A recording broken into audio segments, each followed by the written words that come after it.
Fasten your seatbelt. A guy in San Francisco has dreamed up a surefire way to scare you out of your wits. CBS News correspondent Dana King joins us tonight with a high-tech house of horrors. Dana? Connie, you know I'm the mother of 2 small children, and I was so leery about covering this story that I actually wore a flak jacket. Now, while I considered it dangerous, there are others that think this is fun and even call it art. Survival Research Laboratories.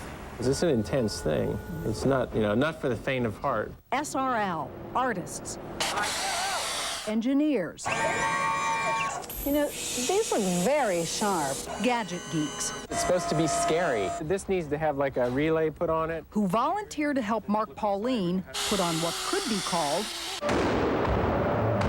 the most dangerous show on Earth. You're trying to create a theatrical experience for people. One way to do it is to make the machines look as if they could be very life-threatening. Create a possibility that they could, do things far beyond human endurance. This is the place SRL intends to use for its next show. It's an abandoned warehouse at the San Francisco Shipyard. But the question is it safe to plan such an event with so many people in a rickety shell of a building where sound is magnified? SRL plans on bringing the biggest and loudest machines it can possibly make, running them all at the same time, and amplifying the sound to boot. Today, SRL swoops in and starts to set up for the show. What's over in here? That's the finger. It'll burst out of the water and spray fire. It basically sends a big blast of air, it's kind of like getting hit with a pillow. And it's going to crash into the city, at which point everyone should duck and cover. Duck and cover. It may be good advice.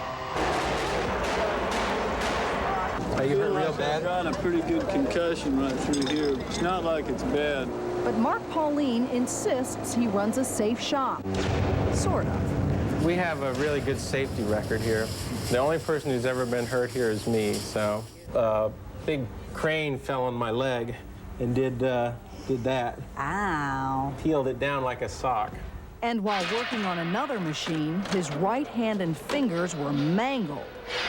And then the near misses. So how many close calls have you had? Oh, you have those every couple days. And we had our own close call, watching Pauline test one of his machines.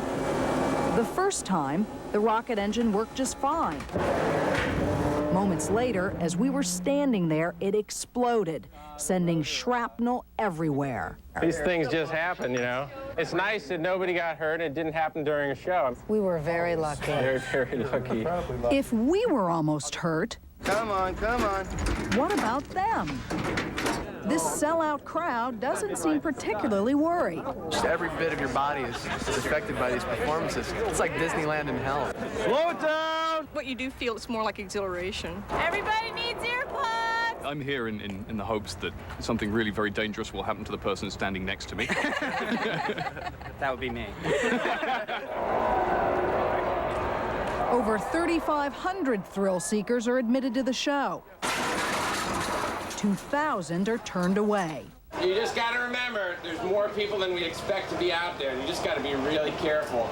Pregnant women, children under 12 are advised to leave the building now. So it begins.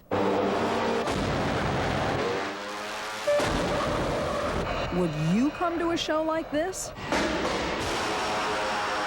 And it's so loud, but you can feel this vibrating. I want them now to fire this big cannon. They have teased me enough with it. Oh! Oh!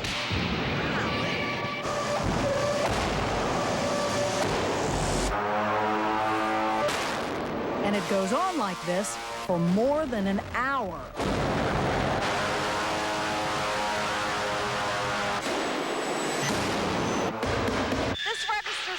Level in here, and right now it's off the scale. It's louder than jets taking off, well above the pain threshold, nearly twice the legal noise limit.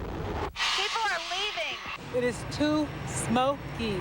I think it's some guy's ego trip. And it's not even safe outside. SRL's flamethrower sets the field on fire as the fire marshal looks on. I don't think they told anybody they were going to do that.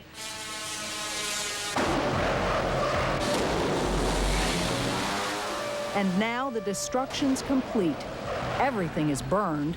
The show is over.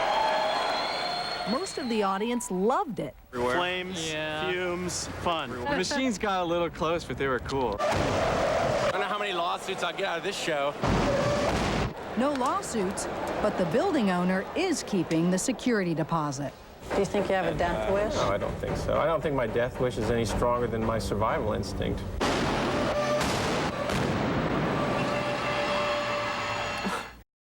Don't try this at home. We'll be right back.